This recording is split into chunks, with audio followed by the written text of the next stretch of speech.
And welcome back, Screamers, to another round of the Suns and Shadows podcast. This time, we got DC's 2019 Swamp Thing, starring Derek Mears, Bill Patton, you got Virginia Madsen, and you have a very amazing cast. Gavin, I did not ever see this when it first aired, but I knew of it. Part of the controversy regarding this show is how it was famously canceled right after the first episode aired, despite having good numbers. And it also later ran on CW, apparently had really good numbers there.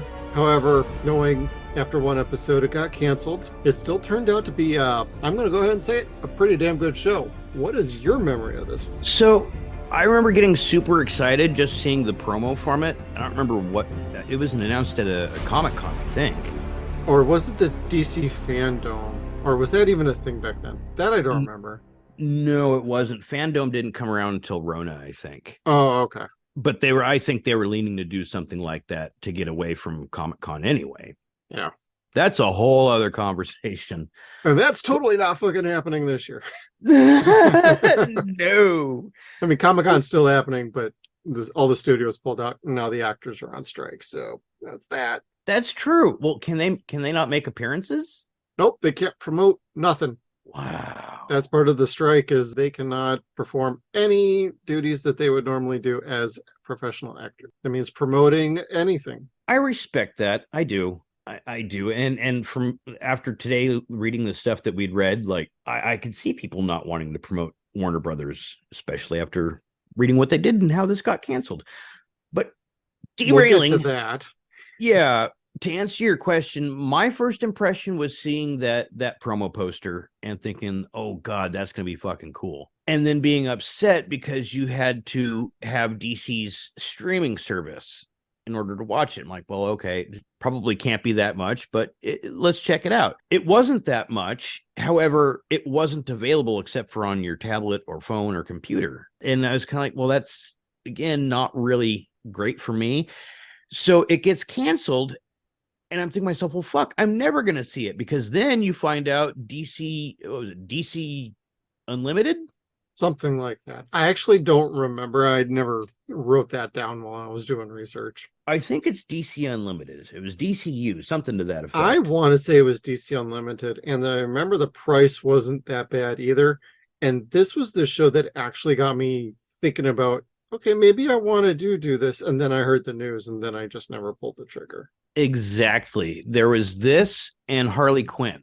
Once I saw Harley Quinn, I was kind of like, well, shit, I really need to get on this bus and see what this is about. But I think Harley Quinn at that point, they'd already decided to port that over to HBO Plus or HBO Max. I'm sorry. Or HBO Go, HBO Now, whatever one it was at that particular moment in time.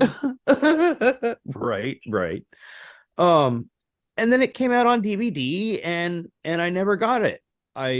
I read the rumors online, or let's just call it that. It was rumors online on why it got canceled, how it got canceled. And I just never came back around to it until now. Same here. I'd seen it on Blu-ray for years, saw it on DVD for years, and I always thought, yeah, eventually I'll get that. And then I thought, you know what? I'm getting HBO Max. Eventually I'll watch it on there. It's not, I don't know. I didn't really look.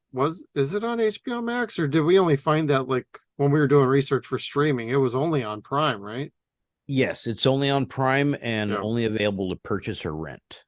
Yeah, and so I couldn't have even gone to HBO Max or what it's called now, Max. Sorry, there's been so many HBO fucking names for years. It's hard to keep track of.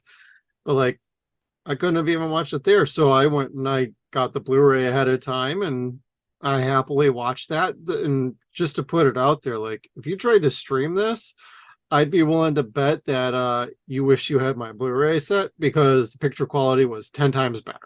And I did buy it on Amazon Video just for the sake of being able to do a little rewatch while I was working, because I have that ability, but like my Blu-ray players are like in completely different rooms when I'm actually doing my real job. And so I was rewatching some of it, and I'm like, man, this looks like shit. So hopefully it didn't look that bad on DCU for the people who did tune in to see it there, and they actually got a better quality when it hit CW. However, when it hit CW, it was probably toned way the hell down due to like all the swearing. I doubt the gore was trimmed out, but man, I'm sure that they were cutting out the swearing like nobody's business. Yeah, the gore wasn't so bad at all. It was awesome. Yeah, the gore was fantastic. It wasn't over the top per se. No, Um, they didn't go as crazy as I thought they could have with a Swamp Thing show. no, they didn't. They were, I don't want to say conservative because they did a really good job, and the things that they showed you were fucking amazing. Yeah, Terrifying, but amazing. And most of it was all done with practical effects. That's why there was very little CGI. What there was a mishmash. They would combine like the suit and a little bit of CGI.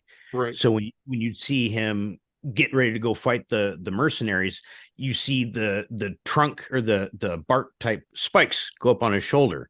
Yeah, So there's Derek Mears in a suit with that little bit of CGI that's on top of him. But most of that, like 98% of it, is Derek in the suit. yep. And Derek was phenomenal. Just to go off topic just for a brief second, like I'm a big fan of Derek from his time doing Jason in the Friday the 13th remake and then being in the Hatchet movie series. I'm a big Derek guy, so that's why I tagged him in our social media post earlier. So I know he probably couldn't comment or do anything. That's totally cool. But hey, Derek, if you're listening, love you, buddy. You did great in this show. Honestly, if he is, thank you, because Yeah.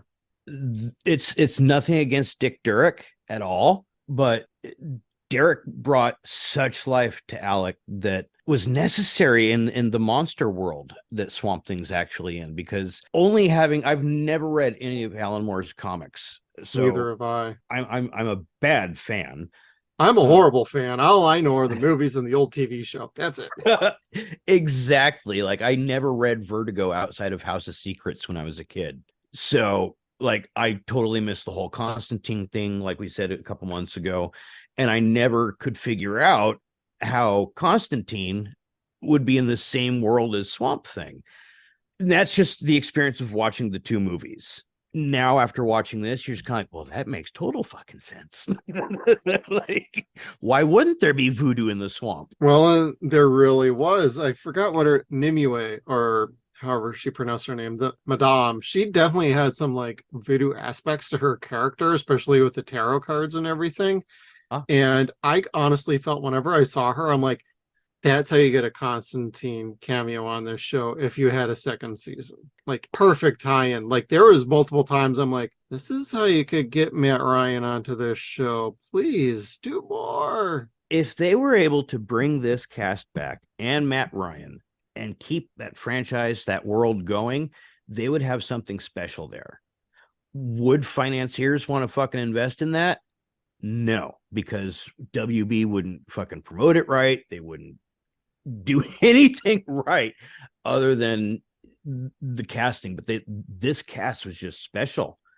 And I could see them fitting in the same world with Matt Ryan's Constantine. Yeah, I think it would be a good mix. You don't have to like tie them or cross them over like all the time, but like you could easily fit like an episode of him showing up and then just knowing that they're connected in that way and just moving on. And then Constantine gets another season, Swamp Thing gets another season, and like maybe once a season, just a little bit of a, a mishmash, a crisscross.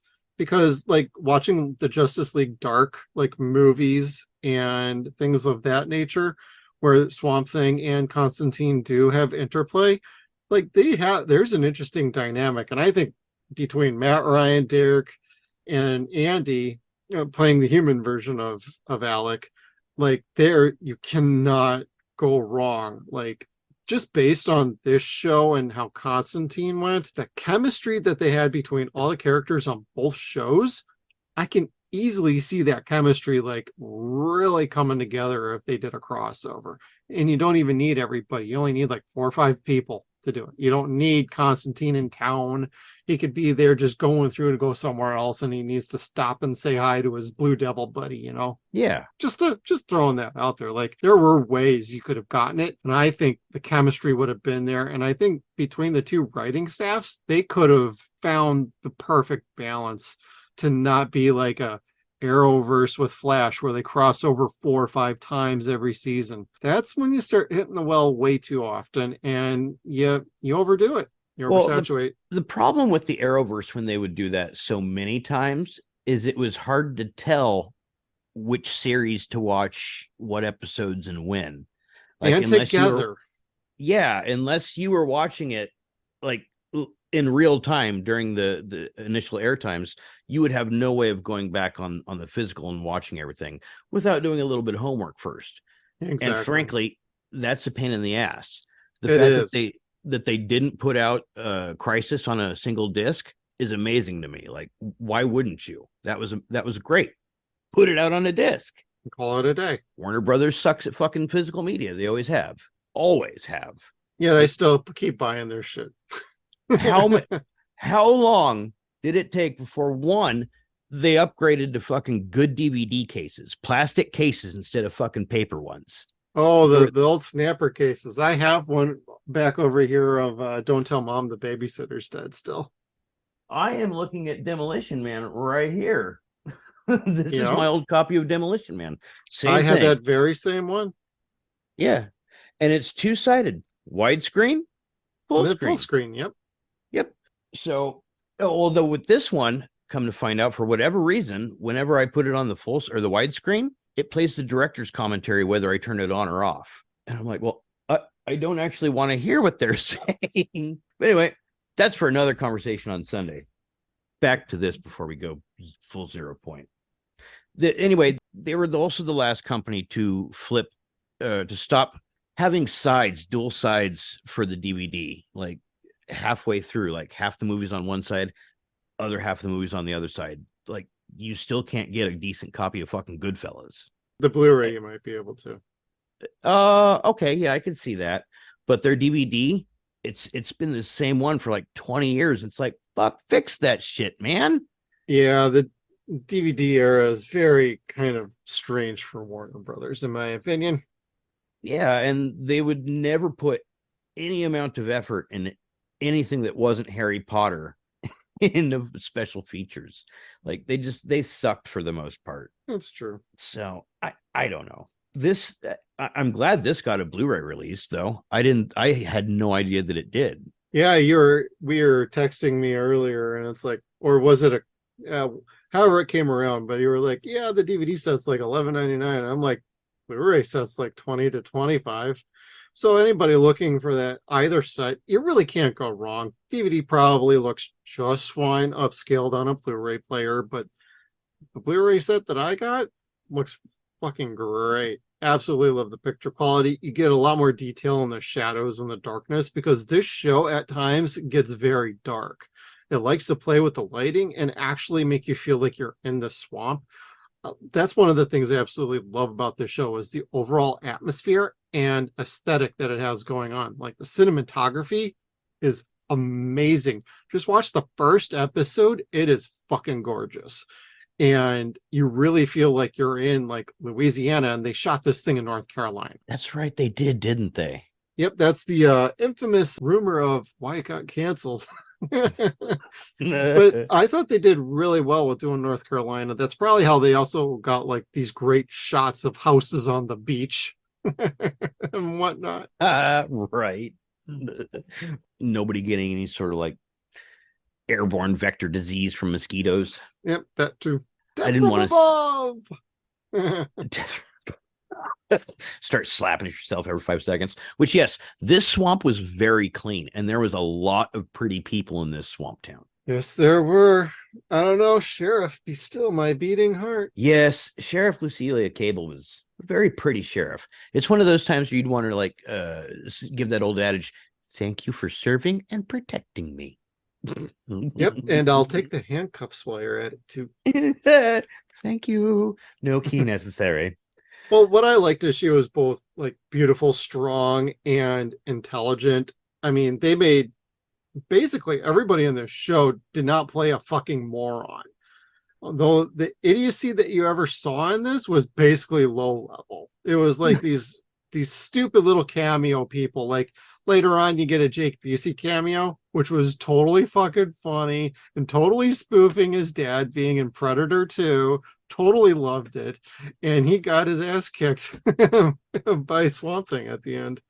Wait, that was he the mercenary at the end? Yes, he was. He was Commander Shaw. No shit. Yeah, you didn't get that?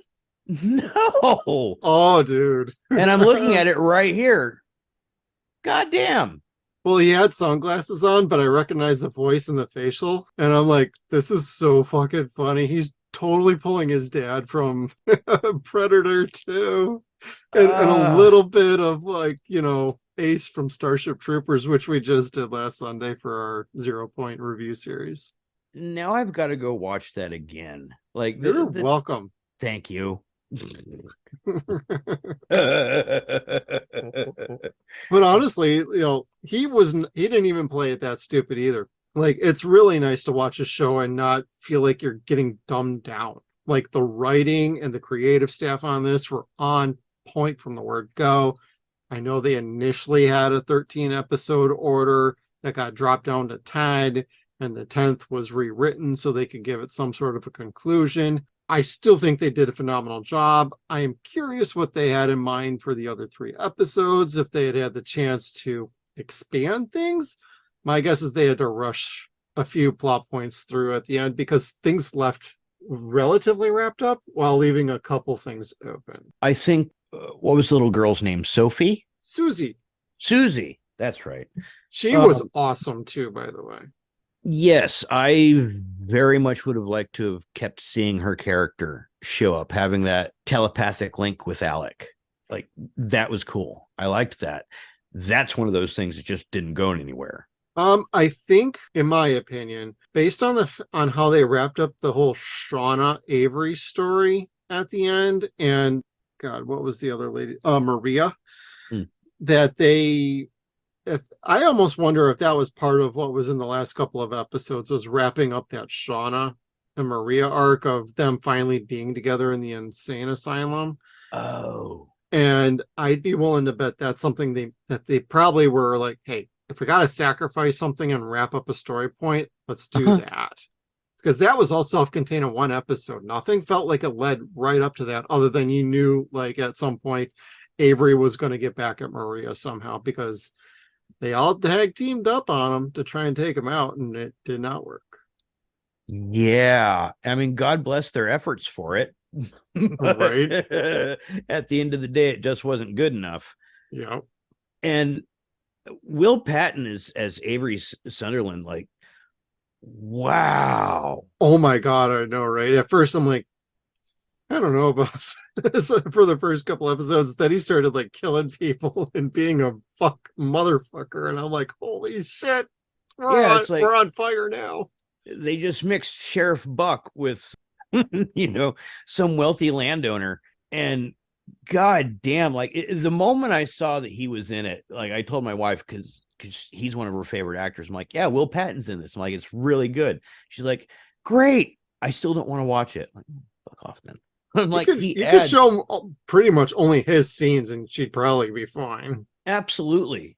And it's funny because he's the only person that talks with the Creole accent. Like, I don't even think Madame Xanadu did. No.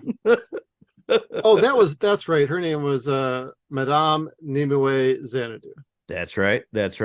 And I didn't even remember the Nimue part. That was what Maria was calling her in the last episode, because I wrote that down. I'm like, Nimue? Well, I also wrote down for that particular episode, boy, we haven't seen like the Madame in a while. And then, like, literally the next scene was her in the insane asylum with Maria trying to calm her down. And I'm like, okay, I guess you had more planned for her and you had to shorten that up too. Right. Well, she's still contracted and she happens to be here soon. Yep, she hasn't left town either. Oh, she was wonderful though. I liked her character. Oh, me too. I don't know how good or bad Madame Xanadu is in the comics, kind of like Papa Midnight. At the least they would know each other. You would think so. And again, that's one of those perfect handshake things that would fit with Constantine. So Bingo. I would have loved to have seen that bridge there. Right. You know, I looked up the hashtag, the Save Swamp Thing hashtag, and people are still, to the last month, wanting that and mentioning things like that. Like they still want to see these people carry on. And I think these actors still wanted to carry on the show. What I would like them to do, they are not going to do. And my opinion, and this, go ahead and call me nuts for doing this, but the James Gunn universe with the Swamp Thing movie that's coming out, this cast right here. It's supposed to be its own fucking little thing in the DC, whatever this is going to be now. Give it back to these fucking people. Kinda. Like, literally, Len Wiseman's a very well-known, like, Hollywood director, producer. You have James Wan who was on this. Like, fucking just suck it up. Give these guys the stage to, hey, you were onto something. Let's tweak it a little, but here's the money. Here's 2 hours. Give us a fucking Swamp Thing movie like you really want to give us. And I think they would fucking crush it.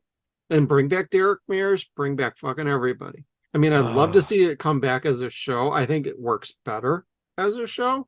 Like, how do you do Swamp Thing in a movie format today and have people actually want to check it out that don't know the character? I mean, if you're not going to give it the movie, I would absolutely take another season of this and just give them the chance to, like, tell the story you want to tell. Here's 13 episodes. Or see what they have. Like, you want to do 2 seasons just to wrap up a story? Here's 2 seasons, 10 episodes each. Have at it. And then you're done. Then you have an endpoint, you build towards it, boom. I honestly think that it would do far, far better as a show. I think people would latch onto it better. More people would be apt to watch it more if it was a long-lasting show and had more stories. Probably. And it would also have more freedom. I mean, streaming shows have a lot more freedom of what they could do, show, and say for the most part. When it comes to movies, like, they have to fit a certain criteria of what the studio wants. Things get really, really lost. And I think having watched this show, like, really kind of made me look at the 2 movies and being like, why did I like you 2 so much for so long? Like, this was the shit. This is what we wanted for the longest time for Swamp Thing. And can't have good things with Warner Brothers, apparently. It's true. And then you also have the origin issue. If you don't start with the cast that already did this and already embraced it, you have the issue of doing a whole other origin story again. And yeah, like, this will be not only the first time, second time, the third time. This would now be a 4th time reboot. Correct. People get sick of it after 2. Fantastic Four, if Marvel doesn't nail the 3rd one, now that they got the property back, if they can't bring it, Fantastic Four is never going to succeed. Give it back to Corman. Like Corman, release the Corman cut. Hey, you want to talk about Snyderverse? Give us back the Cormanverse. Kinda. At least Corman cares. But you could kill the Captain America part of that. That was pretty bad. I don't know. The first 5 minutes was okay. And then, yeah, the credits rolled, and yeah, it sucked after that. That's true. But anyway, now, how much of this surprised you? Speaking of origin story, like, was this pretty much what you'd understood from Swamp Thing, or was a lot of this new and different for you? I had some familiarity to it, just based from the movies. Like, I know Alec, like, dies and, he becomes Swamp Thing. So I kind of know, like, the Cliff Notes version. I don't remember a lot of, like, the show. And unfortunately for me, the movie was one of the very first horror movies I ever saw in my life. And when his arm got lopped off and had to grow back and he was screaming in pain as it was growing back, is forever etched into my mind as the first horrific scene I've ever seen in a movie. Not counting Gremlins, because Gremlins was goofy horror. Like, this was legit, like, oh my God, they cut his arm off and he's screaming as it's growing. I'm like, dear God, that's forever stuck with me in my life. And then you got the TV show was pretty hokey from years ago, but I remembered liking it and enjoying it. They had a wild cast that was really entertaining. Like, the Return of Swamp Thing was just straight up goofy. It wasn't even like the same sort of as the first movie, and we're going to be recovering those coming up too. So stay tuned on our YouTube channel, because we're going to be talking about those movies very soon. Yeah, spoiler alert. I really like the Return of the Swamp Thing. Hey, I like them just dandy. So I'm looking forward to doing that. But like, yeah, my knowledge of Swamp Thing is very, very minimal. Like even like what's been in the Justice League Dark animated stuff, it's basically that and what's come out before. Never read the comic books, and how well this show did for somebody like me who really doesn't know the Swamp Thing universe just based off of all the live action shit before and some animated stuff. I thought this did really well to introduce him, Swamp Thing, Alec, the whole entire cast. I was pretty open minded to it, and I was very pleased with how it ended up going and developing and then subsequently ending. I felt like it had a great overall story arc and it told the story very effectively. I was just completely blown away by everything about this show. I was thinking maybe the show was just a little too fucking good for DCU. And despite all the problems that they were having, the service wasn't clicking, the numbers were dying, the app was dying, whatever it was that led them to consider canceling. And we can get into that soon too, like the rumors, whatever, creative differences, whatever you want to call it. Like for some reason, this show just did not click, yet it did with every fan, and anybody who's seen it has ultimately liked it down to loving it. And I got to say, this is one of my favorite DC live action shows I've seen in a long, long time. And I really liked Constantine when we checked that out because I'm a big fan of one of the writers on that, Daniel Saronin. I would put this hand in hand with Constantine as far as its quality. Yep. I'm going to put these as spiritual in the same universe, even though they're really not. Kind of, yeah. Like the same way you put Michael Keaton and Christopher Reeve together, it's still in your heart. Yeah. No, dang. It would be hard to say because, yeah, really, no other DC show that I've watched is like gripping and like jaw dropping as this. Like it is predictable to a degree, but then they take it in certain areas where you just like, wow, you don't expect them to do certain things. Like the first time you see somebody get fucking quartered, I wasn't expecting to see that in the first episode. And yes, Maddie, I am your father. I kind of saw that one coming, but it was kind of funny how that ended up playing out. But I'm still going to stab you anyway, like a little bitch. That part was a little far-fetched. They made it a little far-fetched, but it works.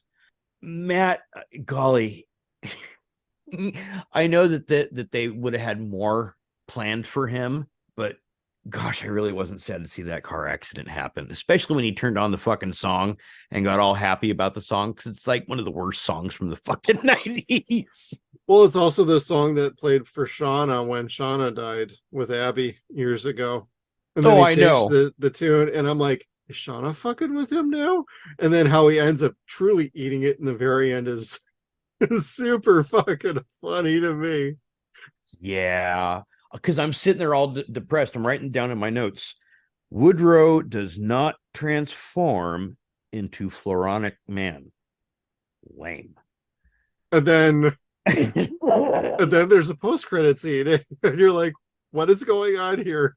Yeah, I'm like sitting there crossing my fingers, and he starts to see all the greenery leading him into different areas. And I'm like, oh shit, Jason transformed.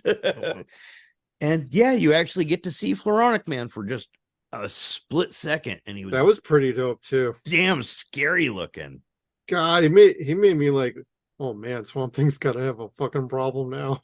Yeah, like if you have not seen it yet, the best way I could describe it is merging Swamp Thing with the devil character in Legend, Tim Curry's character. Yeah. It had that very same kind of vibe to it, terrifying vibe. And this is probably the scariest they've ever really made him look between the comics, cartoons, and well, this. I was pretty impressed with the whole look and everything. I'm like, okay, so I know that's not Swamp Thing. I know that that's Jason. And then as he stands up, I'm like, oh no, run, man, run. And then boom, boom, boom, and then you hear the body getting shredded up. It's like, oh, Maddie. That sounded wet. Well, and I know I have a feeling like the mom's not dead in this universe because she died in the swamp, and I'm absolutely certain something's happening with her. So if we got another season, I'm sure she would be back. But Well, as see, what or whom, I don't know. that's what made this show, or could have made this show, like a delight dream job for a writer or a group of writers, because this would have been your freak of the week type show, or freak every other week or whatever. That's what I thought we were gonna get, actually. Yeah, because there is no shortage of spooky stories that you could tell in a swamp where you mix voodoo and science together. Like it's just like kick that door open and have fun. And that's what they did. Yeah, like that they put themselves in a world, or developed a world, where it would have been nothing but fun and entertainment to create stories of episodes to watch, of monsters to see. Like it would have just been a fucking horror fan's delight. And I think that's what James Wan signed up for. That's what everyone signed up for in this show. And WB took it away. Forget what you hear in rumors. It had nothing to do with anything that you fucking think you know. It was just WB being typical WB and fucking people over to save a buck. It changed over in ownership multiple times, all of that jazz. Like the new owners came in and they're like, we're not big fans of this Swamp Thing show. I've heard this for years. Like it's such a load of shit to hear, like, oh, we got a new manager, but I don't like this thing you guys have been doing, so I'm gonna fucking throw it out the fucking window. Happens in every walk of life. It happens on the studio level too. New owners come in, and the previous owners were big on one thing, and these new ones are like, that's stupid. I want to do more Superman stuff. I want Smallville 2.400, And I'm making a joke on that, but honestly, well, you're not wrong. It's so lame. Like, quit changing the focus. If your previous owners put money into fucking something, hey, let's not try and lose the fucking money. And it's actually a quality product. Fucking get behind it, support it. Let it sink and swim on its own merits. You will find out real quick if people don't like this shit. Like, you could have screened this for press, and if the press is like, hey, this is pretty fucking good, and I don't mean the shills that are out there, that are just trying to get on a payroll. Most of these companies don't really do paid shill work, but you got some are out there that pine for that, to get in and get with a crowd and have scoops and things. But you can also put this in front of an audience of people, and anybody I know that would watch this show, you would really like this show. This is a good show. And I don't really get into the whole, zeitgeist of pop culture shows. Not everything needs to be a mega hit. This was something incredible. And they had it in a bottle, and they decided to just fucking chuck it after one fucking episode. Great way to show your support for a fucking show. If you're going to cancel it, keep your mouth shut till after the last fucking episode ends, then announce it's been canceled. You fucking morons. You never should ever do that. Networks, I'm calling your asses out too. Nobody should ever cancel a show before its final episode is aired. I agree. It's Period. Disrespectful. Yeah, and you're not giving it an honest chance for people to tune in. You want to bill it as the final. You're deciding you're going to cancel it. Well, and you know it's going to get one more season. That's when you tell people this is the final season coming up. We're fully supporting this to the very end. They've done it with Flash. They've done it with Arrow. They can do this. They chose not to. Even if it's only like one season, 10 episodes, 13, 20, doesn't matter. Let it run its course first. And then if you're going to end it after the fact. Don't cut it off at the knees before it's even gotten out of bed in the morning. The only time soapbox. The only time I've ever seen a show do that was not at Disney, it was not at Warner Brothers, it was not at NBC, it was actually Fox. The worst of the worst was the only time I've ever seen a studio head saying, you know what? I like this show. Let's not cancel it just yet. Granted, yes, I'm talking about Human Target. We'll get to that at some point in the future, next year or whatever. I would love to. But The head of Fox really liked Human Target. He liked the story behind it. He liked the cast behind it. He liked the crew. Other people involved at Fox didn't like it. And because the head honcho liked it, they got half of the second season done. Once that half a second season came about, like they cut it there. The same thing with this. Like they tried making a few loose ends tied up, and that was it. And unfortunately, Fox never put out the DVD for season 2. Yeah, Some of typical. Jackie Earle Haley's best fucking work, and they won't fucking release it. That's what I don't want to see for these actors. I mean, yes, they released it on DVD, they released it on Blu-ray, but it's still not broadly fucking known. Like the work that they did to make this show great still isn't broadly known. And unfortunately, they're contracted not to talk about it. Like that sucks. They can't even fucking say it. Virginia Madsen made I don't think it was a tweet, I think it was an Instagram post. Or interview or something. Or yeah. Something to that effect. She was not supposed to say something or not supposed to talk about it, but it fucking flamed her so bad the way that they treated the cast and the crew that she did anyway. And she took it down eventually, but And she's super professional. She doesn't just pop off just whenever like some other actors can do. correct. Like people like Virginia Madsen and Will Patton are not fucking actors that you could toss around and mistreat. Like they are splendid, wonderful, like very talented and accredited actors. Very professional, very good people. And people care about what they say and think. Yeah, when they say something, people listen. Yes. Like I've never seen a movie with either one of them, Virginia Madsen or Will Patton, that I didn't like. Same Every here. single picture, whether it be like Prophecy, Punisher, whatever. All of the above. Yeah, it's always something that I absolutely enjoy, and they know what they're talking about. So, I mean, to see them get screwed over, to see them be flamed, yeah, something bad happened on the political level, and it had nothing to do with North Carolina's tax breaks. For that, in my opinion, while that was totally debunked, usually with things like that, that didn't just come out of nowhere. There might have been a little element of truth in there somewhere. So there's probably a nugget of that's probably true, and it just got blown way out of proportion. Because sometimes you hear about shit like that and you're like, yeah, I could see, it's a lot of money, blah, blah, blah. Well, when you get into the meat and potatoes of the story, it's like North Carolina, they paid out what they said they were going to pay it out. The pilot got X amount, the series got X amount. It's per their own laws. Nothing was wrong with that. It probably wasn't as much as WB wanted. They probably wanted more. They probably got a little greedy.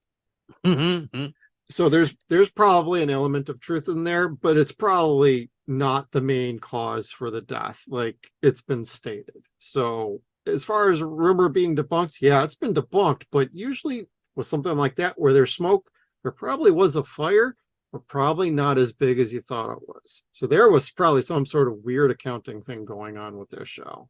Maybe so. I mean, that's my guess anyway. Like I said, they were wanting to fold up DCU already. Yeah. Like that was one thing that they had in mind. Then the HBO Max thing came about, so that changed everything. And then they were stuck with Harley Quinn, like it was already drawn. So they're like, well, fuck it, let's just put it out. And they did. And it proved to be even bigger. Yeah, and that worked, and it worked really well. So it's like, well, shit, we have to fucking get a new season done. And the cast was so fucking forceful with that shit too, the same way this cast would have been. Like we've seen this with them, we've seen this with the cast from The Tick, like a good cast that truly believes in what they're doing, and out of the blue the studio shits on them. Like they went out, they left work, the sets were all still up, and they got phone calls. Don't bother coming back. Like the sets weren't even fucking torn down. That's happened on a lot of shows that I've been fan of for years going on. I mean, I know that's the name of our show, like canceled TV shows. I know, but every once in a while we have one of those shows that has one of these kind of stories of like, this show didn't just get killed, it got fucking murdered. Yeah, like taken out at the knees. I would love to talk to a lot of the cast from this, starting with Virginia Madsen, because she made it sound really interesting. Yeah, we will link to that below in our description so people can read what she says, because we're just like paraphrasing basically what she's saying here. Yeah, I zero pointed myself again, but I would love to talk to the cast in this. I would love to talk to people like Matt Ryan, find out like what happened. What was it from your guys' point of view? Yeah. Yeah, because it's like, you could see in the quality of work that they love what they're doing. You could see in their self-promotion that they were upset by what happened. I would love to talk to fucking anyone from the Tick. Jackie. Would love to talk to Jackie between the Tick, Human Target, a whole bunch of stuff that is quality work that gets shit canned. Again, we wouldn't have a show if they didn't keep shit canning all this wonderful work. But one day I want to get one of our shows that we talk about like renewed. That's our goal. That'd be super dope. Yeah, And I this mean, one would be the one. yeah. Yeah, this would be a really great one. Just to like hear from like anybody that'd be phenomenal. We'd come back with a bonus episode if we did were able to talk to anybody. I mean, I'd love to talk to Andy. I'd love to talk to the person who played Abby. She was fantastic. You know, Derek. Love to have Derek on. Hell, I'd love to talk to the head writers on this, the executive producers. That'd be dope too. Just to hear from, people who were there. Like they all were clearly so invested and put a lot of heart into this. And when they do that, it fucking shows. It just shows. It comes across in the overall quality and your own investment as an audience member. Like if you get sucked in and you love a show like this, like, man, this is like magic. Like I said, lightning in a bottle with this show. Like you had something. And part of the reason I liked it so much was not just the cast chemistry and everything, but I also liked the fact that they had a lot of horror going on in this. This show brought everything I like in a show. I've talked about Brimstone. I've talked about some other shows like Constantine. This is another show in that same vein where it brings, a hauntingness to it. It's eerie, it's wicked, it's gory, it's scary at times. It brings everything to the plate. And I just love when I have everything I like all in one spot. And this had it for me, other than putting something into space, which it did not need to do. Just saying. No, this was most of all fun. Yes, it was exciting. It was intriguing.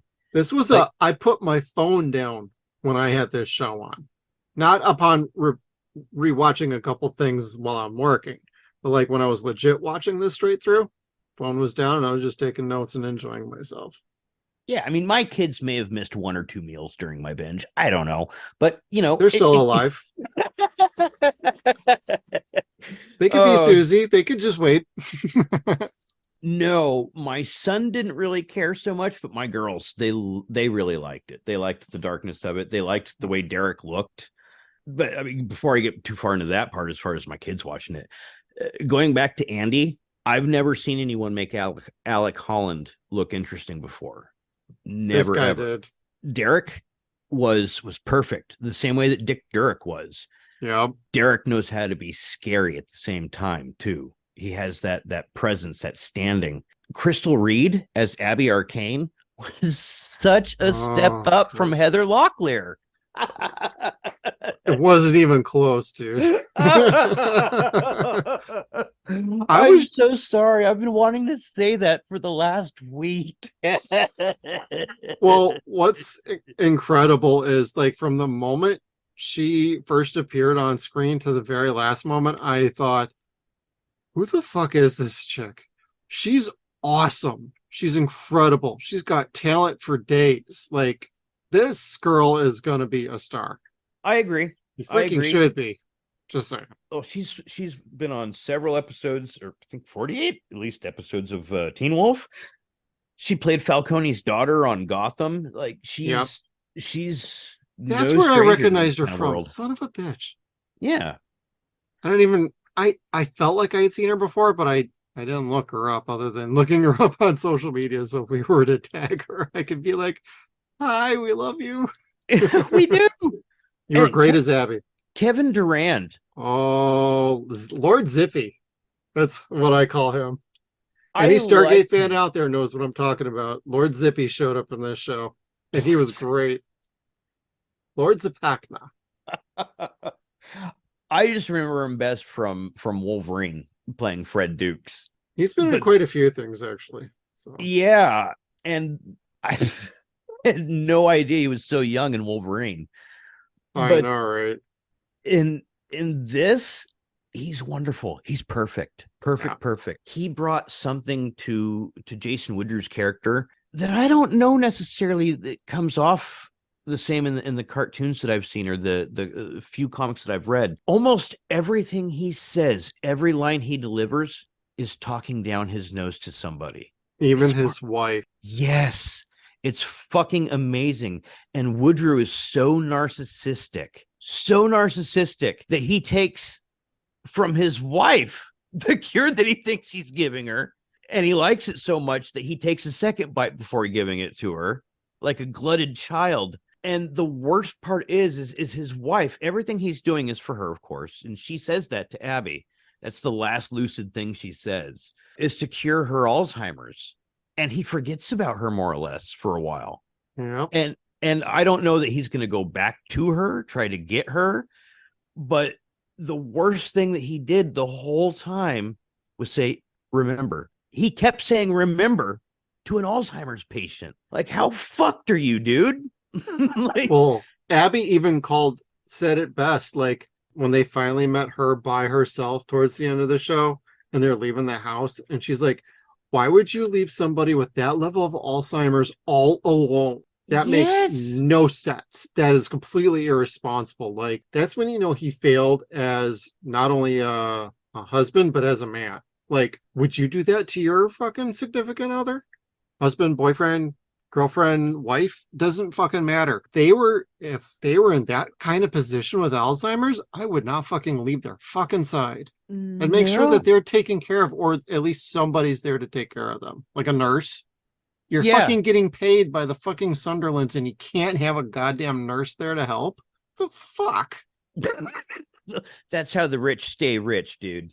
Well, that's what really got under my skin with that character of Jason. I'm like, this dude, I hope you get what's coming to you, bro. And he kind of did, but at the same time, during that episode when he was trying to feed his wife, I'm like, I literally wrote down, dude, what the fuck? You're gonna feed her Swamp Thing? Here comes like, that's choo-choo. I'm like, that is fucked up, dude. And then he took a bite, and I'm like, oh shit. Yeah, and then surprisingly good. I was like, oh shit, he's gonna go nuts. I thought he was gonna transform on the spot. When he didn't, I'm like, oh, okay, that's not what I was expecting. Yeah, right. Yep. Like that's okay. Well, I guess if you cook Swamp Thing just right, you could do a Hannibal and just get the effects like about 5 hours later instead of within 5 minutes. So like I guess Swamp Thing undercooked accelerates the transformation. You know, I just had to do that today. There always seems to be someone eating some part of Swamp Thing in one of these movies. Fucking idiots. Heather I don't Locklear know got to eat his celery. But this, going back to what you're saying there, that was another one of the parts of Woodrow being crazy and narcissistic and batshit. He tells Avery Sunderland that no, he's probably not going to wake up at all, blah, blah, blah. And then he wakes Alec up. He thaws him out to wake him up and then fucking dissect him alive. And he was enjoying it. Yeah. And then worst of all, aside from destroying Alec's body, he destroys Alec's hope by telling him, you're just a plant that absorbed Alec's consciousness. You're not Alec Holland at all. And that was like Loki telling Deadpool that he's really a comic book character. It's like fucked his world right there. Yeah. And that's where like Derek really started showing through as an actor in his eyes, the emotion that Swamp Thing was feeling, because like it killed him. It fucking killed him inside. Yeah, Derek emoted very, very well throughout this whole show, whether it was his physical presence or his facials or his eyes. Like, there's definitely a limit as to how well you can do that under prosthetics and all that, makeup and whatnot. So I thought he crushed it. And that scene was just like, oh my God. And his blood curdling cries of being dissected were just like, oh God. Like, The man, you two, guys are going dark on this show. I dig it, but like, oh man. yeah, and then I was gonna say Woodrow fucking narrating as he's dissecting everything and what he's seeing for the tape, and This also, is a lung. This is your heart. yeah, and like, do you see here how there's no capillaries in your lungs? Oh, that's That's because you very don't. odd. Yeah, and it's like, stop, you fucker. That's okay, whatever. I hope you die. I hope you get ripped apart. He's the He doesn't. commentary track from Demolition Man you did not want to hear. Oh, and then I don't want to forget talking about him at all because fucking he's one of the best parts.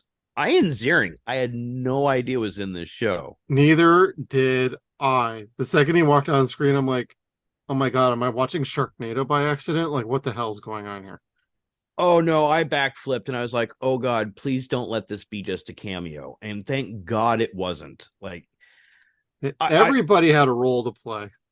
yes, even when it was a cameo, there was only one cameo in this. And even that person, that actor had was in more than one episode, even. Oh, the stranger? No, not the Phantom Stranger, Abby's boss at the CDC. Oh, Adrienne Barbeau. Yes, ma'am. Or yes, sir. Well, we'll, you know. we'll talk a lot more about her later. And in another movie, too. Yes. Was very, very happy to see her. That was worth the price of admission right there. I did not know she did a cameo in this show.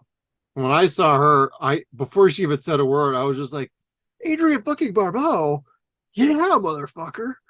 I was just super jazzed to see her. That just popped me. I just had a big grin that whole episode, even though she proved to be just a freaking lackey for the evil corporation conclave. Oh, yeah, that needed to have been expounded upon, but they didn't get the chance. They went into this having 3 seasons in mind of what they wanted to do, and they got it cut short. God, they just had to give Teen Titans like 4 more seasons, didn't they? God, that's still going, isn't it? I have no clue. I want to say that they're gonna cancel it, but I think they just did. I think their final season. Season's coming up, actually. But it's Doom Patrol, I think, because people are afraid of getting Doom Patrol is canceled. Oh, really? I thought that their ratings were like awesome, or that the quality was awesome. I was under the impression that one was canceled. Oh, and Teen Titans is coming up on its final season, or it's having its final season now. Yeah, I might be wrong, but that's from my knowledge base. I want to say they're finally turning Dick into Nightwing. Not enough Dick is Nightwing, hey? Okay, so speaking of that, did you watch Batman and Harley Quinn? No. Okay, so in that movie, Poison Ivy teams up with Jason Woodrue, and they're trying to turn the whole world into plants. Oh, okay. And so Batman and Nightwing have to stop them. And in order to find Poison Ivy, they need Harley's help. So they have to find Harley, enlist her, convince her not to fucking go batshit on them. And then at the very end, when they're getting their asses beat, and basically Woodrow's going to release this toxin that's going to turn the whole world into plants. He thinks it's going to. It's basically going to kill everything. Swamp Thing comes up out of the swamp and is like 20 feet tall. He's immense. And Woodrow just gets down on his knees like he just saw his God before him and started crying and was saying he's sorry. And Swamp Thing comes out saying that, yes, man has done terrible things to this earth, but your methods are the wrong way. And then you see Batman, Harley, and Nightwing going, oh, kick his ass, kick his tree ass. And Swamp Thing goes, but it is not my place to judge, so I will go back to the green. And he seeps back into the water. Harley goes, what the fuck? I should check this out then. And Woodrow just starts laughing. Like, nothing's going to happen to me. I get to kill everyone and nothing's going to happen. Like, Swamp Thing just went away. And it ends with fucking Harley going, hey, you guys, he's all leafy and stuff, right? You two boys got a match. And then it ends. It's a dope flick. It really Okay. is fun. But it shows a lot more of Woodrue as a monster. All right, because we clearly aren't going to get that with any more Swamp Thing. Just to No. cycle back around though, Blue Devil, Oh, yes. Ian Ziering, that was so great. I do understand that some people did not like how that translated from comic books. I don't know the comic books, and what I saw was just fucking awesome in my book. And the fact he could finally leave town once he became the Blue Devil, that was I was on board with that because he's racing towards the sign, and I'm like, it would be super fucking funny if he runs right into the fucking shield and he's still stuck in the same town, but he actually just blows right by the sign. And I thought that was fantastic. And like, he's got his own path to take, but seeing him as the blue devil, and he was fucking shit up because when the two ladies came out of the electrical closet and they're like, what the fuck happened out here? It looks like a goddamn war zone. I'm like, I just wanted to go, game over, man. Game over. That was so cool. And I'm a little sorry that they didn't show more of it. Yeah. And I think that goes to what you were saying as far as people being upset that Blue Devil didn't translate well from the comics to the screen. They could have toned it down a little less with the creature and a little more with the hero, I suppose. But to your point, I think it was that last episode before he gets released from the hospital and he has that last conversation with the Phantom Stranger. It was just a neat scene of him not knowing even what he was doing and doing what needed to have been done. And that was embracing the mask, like embracing his situation. Yeah. And it was really neat. Basically him looking at the mask saying, I don't think I ever got to know you well enough to play you properly. Maybe now things will be different. And then he changes and you're like, oh, okay, cool. Where is this going to go? And you see him as this big hulking monster, but not very mobile. And you don't see really any violence brought about from the Blue Devil. Little bit, but not a whole lot. The best part about it, though, I think, they edited it well. That's where you got your action and your gore from. But as after you're saying the girls walk out saying it looks like a war zone, he gets up butt naked and fucking starts walking out. Oh man. He's like, oh man, I really fucked these guys up. It was so funny. It looked like somebody after all-nighter, And he's got blood dripping down his ass. Man, I hope they paid him enough for that scene. I fucking love that man, dude. He's the best. Hot take from me. He was one of my favorite characters from 90210. So yes. He and somehow Brian Austin Green, but Brian Austin Green became Metallo, and I just can't run with the supervillain type. Oh, he was also in our Sarah Connor Chronicle. Oh, that's right. I did like him again, didn't I? Yep. I take it back. Fine. Yeah, that's okay. I think one other thing I wanted to bring up was like the opening credit sequence and the music throughout the show. Oh, totally awesome. I would love a soundtrack of this, but like the opening credits, I loved how everything that was shown in the opening theme ultimately played some sort of significance throughout the entire show. Some things you're like, oh, a police car in water, oh, the sign, it's just items floating in water. And I'm like, when you pay attention to the show, like they all have a significance. Like the lab, they keep going back to the lab, and then the cop car in the water with the bubbles going around it. Later on, the sheriff is going down with a car in there, and I'm like, that's how you do a unique opening credit sequence. I had not put that together. Yep. Huh. They didn't do like this location on a map, or this particular item is going to be in this particular episode. It was just an overall, almost like a little bullet points for the season at large. And I really like that. Yeah, I could see that. I liked the flooding. Like it looked, like at the end of Oh Brother, Where Art Thou, where they're looking for his wife's old ring. Yeah. And they blow up the dam. It was kind of like that. Like it looked like Marie got covered up by the swamp. Right. Or it was taken back by the swamp. And it was charming. The credits themselves were charming and scary. It just had an odd vibe to it. Bleak. I want to say bleak. But that is the point of the show, the darkness. And that's something we also left wide open as well.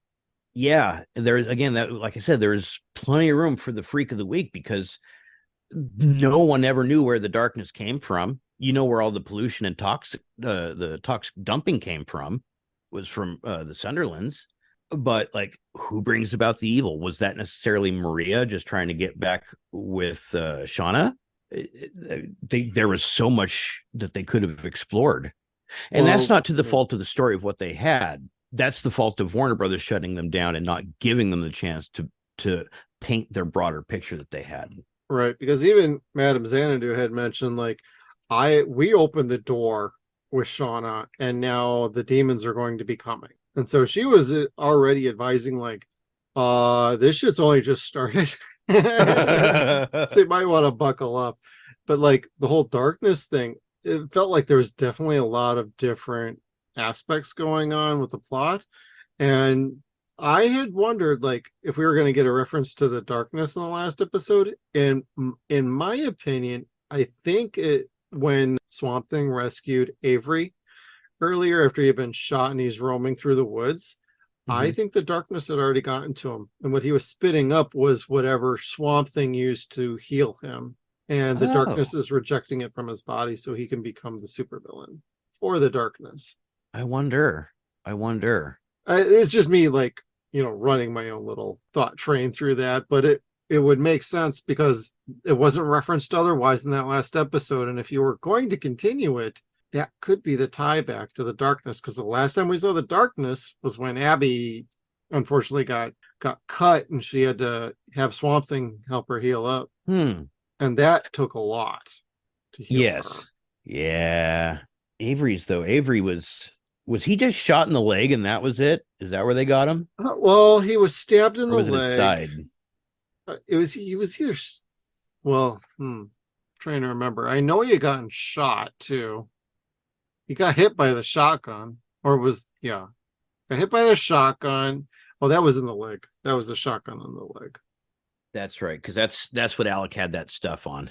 But he also had some damage to like something on his like stomach or rib cage area, and then he just was overall like beat up a little bit. Yeah, and I love how like 1 second he's very thankful to Holland, and the next second, well, fuck him. Yeah, let's freeze his ass and start cutting this bitch up. Yeah, so it's like I wish there would have been time to get back at Avery for that, but Avery had this wonderful Michael Corleone ending where basically he kills everybody that screws over everybody that fucked him over. Lucilia didn't go along with him, so he kills her. Maria, he had admitted into a psychiatric ward, which was fucking old-fashioned and wonderful. For permanent residency. Permanent residency. Well, it is now. Yep. Now, did you interpret that she's crazy or that she's actually able to sit and talk to her daughter? Or I'm not sure what Xanadu gave to her. I'm a little unclear about that as well. I think it might be a little bit of a mix of both, because if Avery did what he said he did and he's convinced everybody that she's nuts, all she's got to do is talk to her daughter that ain't there, and she's never getting out of there again. Right. And those rooms are definitely videotaped. Yep. So, although they did not see Madame Xanadu come in. I noted that as well. And then the only part of this show that's like truly unbelievable, if you can get past magic and science, was how Avery killed Lucinda, drove her car to the swamp, and drove his car home. And it's like, Lucilia? Did you already have your car parked there, or he might have been planning that? But how did he get his car there and then back? But he also had like his lawyer or doctors with him when he was grabbing Maria, so maybe he had like help. Because I don't think the Conclave group was helping him. They were basically telling him to get his house in fucking order. Yeah, that was something. Oh gosh, what was his name? Ellery. Yep. Yeah, that I recognized him, but I don't know what from. Let's see. His name is Michael Beach. And he looks just like Kevin Michael Richardson. I will say that. And let's see here. Scroll down. And the Suffer joys freezing of- internet. The Rookie TV series. Scroll back up. Oh, Sons of Anarchy. And Stargate Dahmer. Atlantis. That's what I know him from, probably. Aquaman. Yeah. Huh. Oh, the 100. I've seen enough of that show, unfortunately. That sounds horrible, but I've seen Dahmer. Yep. Oh, and Aquaman. No, I take it back. I have not seen Dahmer. I listened to my wife watch Dahmer. Like, Oh, the Netflix show? yeah, Oh, I watched that with my wife. it was okay. It's just movies like that are kind of like American History X, where it's like it's worth watching for historical value. Just you don't really want to watch it again. You want to take a shower after that fucking show. I kind of wanted to after this show. It's like so much flesh-eating bacteria. Yep. Gosh, yeah, but otherwise, the Conclave, like they were written really well as far as being that shadowy corporation, and then they changed Ellery at the end, the very, very end, where he's telling Busey that, or Agent Shaw, that they should go. Yeah. He didn't really have that quitter personality or persona before that. No, he didn't. He seemed to be a little more in charge. Yeah, like not really scared of anything. I've got all these mercenaries. What the hell am I worried about? Right. And you kind of lose that from him at the end, and that's okay. Like it makes the rest of the mercenaries seem like they give a shit less, and they really didn't. But I don't know. I there was a couple character changes that happened at the very, very end that I just didn't care for. But again, if they would be given the chance to do this all again, it could make up for it. And the thing, shows like this, unlike Firefly, they still have a chance. It could still be done despite schedules or whatever else. Yeah. Hell, even for Michael, if he was busy otherwise, if you could just get him in for like 5 minutes for like the first episode to pass the torch over to somebody else to deal with things, then you just get him in for the 5 minutes, and then we got a new problem with the Conclave to deal with. Agreed. And most importantly, or most noticeable that was missing from this movie from the show. And again, this is just my experience from the movies and the previous TV show. I don't know if this is like the biggest thing in the comics, is there is no Antoine Arcane. Yes, Abby's there and she's a doctor, but has nothing to do with her dad. In fact, her dad's not even mentioned in it. Mom's barely mentioned in it. It's more she was adopted by, the other family, by the Sunderlands. Yeah, and considering, they stayed out in the very first, like 10 minutes of the first episode, Avery is a master manipulator. Like, you'd have to ask yourself, why did they adopt this kid? And, and then they do that again with Susie later on. Exactly. There's always a reason for something. Yep. Don't fall for it. Don't fall for the trap. Oh, too late. It could have gotten into they adopted her family, or they adopted her because her dad was Antoine Arcane, or maybe Avery even is Antoine Arcane. Who knows? Oh, that would have been interesting. But Louis Jordan was sorely missed. Yeah. He, even though those movies were silly, he gave the character substance. He gave the character a lack of empathy for every other cast member on the set. Like, everything was intriguing to him to progress science and make himself immortal. Yeah. All powerful. Oh, powerful. And here, though, again, you just got this fucking old Creole guy that just wants to run the town. Oh, yeah. And that's basically what happens, because like the last thing you see Avery doing before he fucking goes full Michael Corleone is drinking at Dell's and like having a pity party. Like, fuck you guys. Nobody knows. You don't know. And Delroy's just like, yeah. What's your problem? Kind of like, weren't you just like trying to shoot me earlier this morning? What sympathy do you want from me? Yeah. And that's what Avery's done to everybody in this town. Like, he manipulates everybody, and everybody owes him almost like indentured servitude. And he prances around like he's the mayor or like the town hero. Yeah.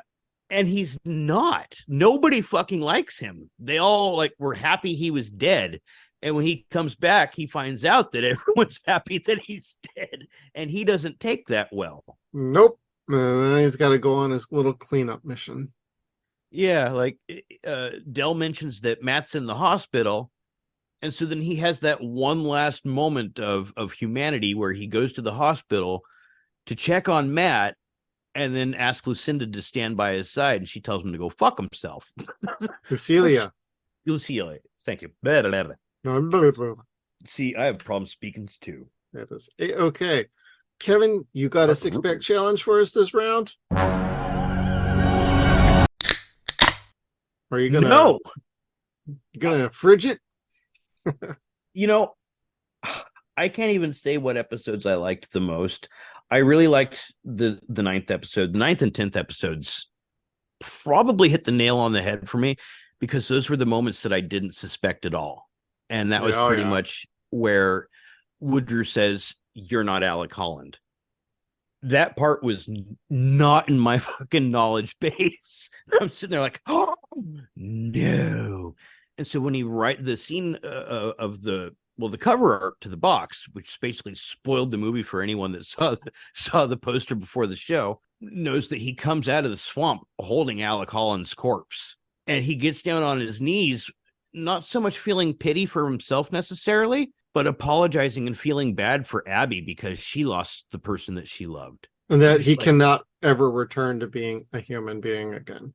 Yeah. And golly, it just gets you by the feels. And he has the opportunity to just go into nature and cease being. And he chooses not to because he can't imagine a world without her. And damn, that's just pretty. They made a perfect Frankenstein story where the humans are the monsters and the monster is the human. And it needs to come back. I love the franchise. I've always loved the character. Never put forth any effort into reading it, unfortunately. And I do intend to rectify that. We were just talking about that this weekend. But I really want James Gunn to do something special with Swamp Thing, because he's one of DC's really, really unique and great characters. Yeah, if they do that right, that's very promising to hear. That's going to be a little down the road, though. So hopefully eventually we get some good word and insight into how that's going to develop for us in the future for Swamp Thing. But I'll throw out my 6-pack. It's going to be pretty simple. Going to start with the first 2 episodes. It's a great kickoff to the whole series. Then I'm going to go in the middle with episodes 5 and 6. Yep, I'm going to go. I'm pretty simple on this. 5 and 6 is basically Drive All Night. It's where Avery and Lucilia hook up. It's also where Swamp Thing starts showing that he's pretty impressive, and who's the stranger, because he's seeing like dead bodies everywhere. The stranger comes along. You say it's the Phantom Stranger. I don't know who that is, but you kind of answer. The fact he has a name tells me, okay, he's actually a larger character. It's somewhere in this universe. And I don't know. I really enjoyed part 5. You got a lot of character development going on, and it felt like the story started to sweeten up around that point. And then episode 6, The Price You Pay. This is where they started sending the hunters after Swamp Thing, and I wrote, this would have been a great Constantine hire job, because Avery gave him the card and said, hey, I know somebody you could. This guy is the best. He'll take care of what you need. That would have been super perfect for Matt Ryan as Constantine to show up and be like, okay, I'll trap this guy. Where's your booze? Where's your booze? Then met up with, Madame Xanadu. And then she tells him, you don't want to be messing with this guy. And then he goes out there, and that could have been its own little thing. But I thought that would have been a perfect, you could have swung him in there if you want to.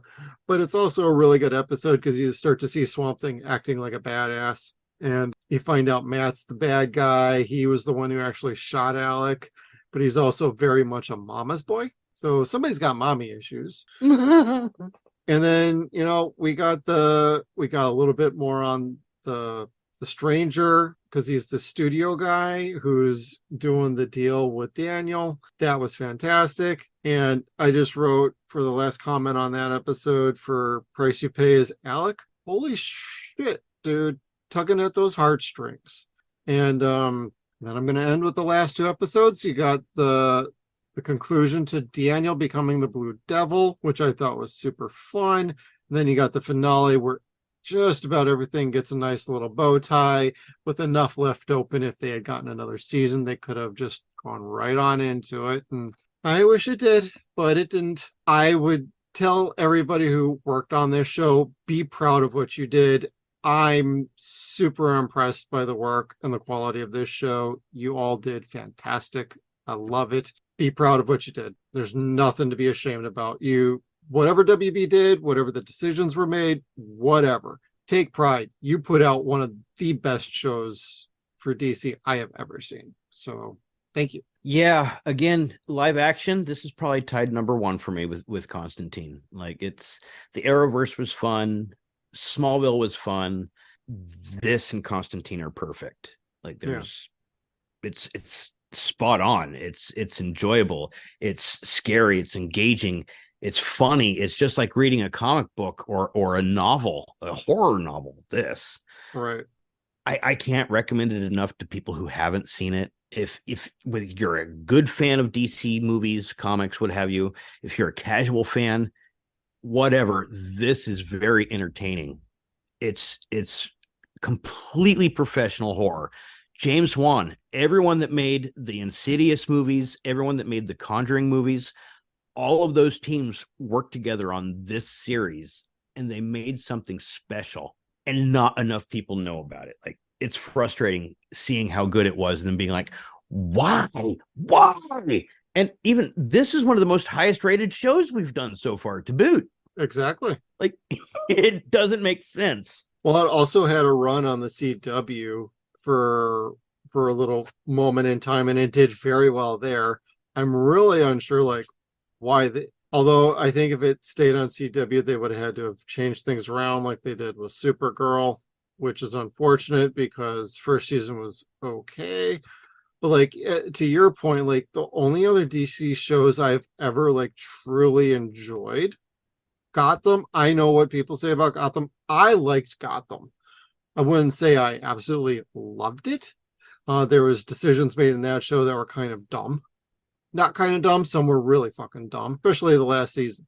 But for the most part, that's very enjoyable. And I like the Pennyworth show. I ain't gonna lie. I get a kick out of that. It certainly doesn't tie into freaking like anything other than, his life early on before he became the butler for the Waynes. But that's fun. But like everything else, Teen Titans, I have not seen Doom Patrol. So I'm going to throw that out there. I've heard Doom Patrol is really good. Maybe I should, because this is telling me, hey, there are some gems out there. So, but Swamp Thing, Constantine, rank at the top for me too. So I'm pretty pleased.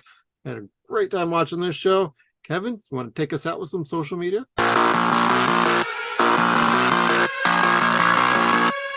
I do. So you did come prepared for something in this episode.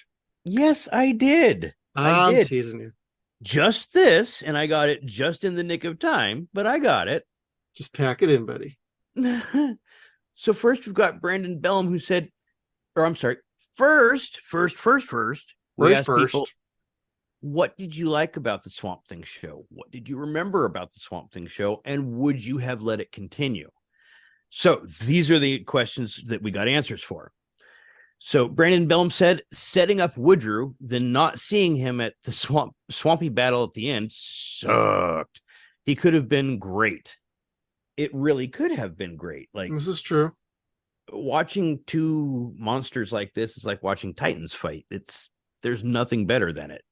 And then this one I wanted to come back to all day. Rachel Derringer says, there was a Swamp Thing series?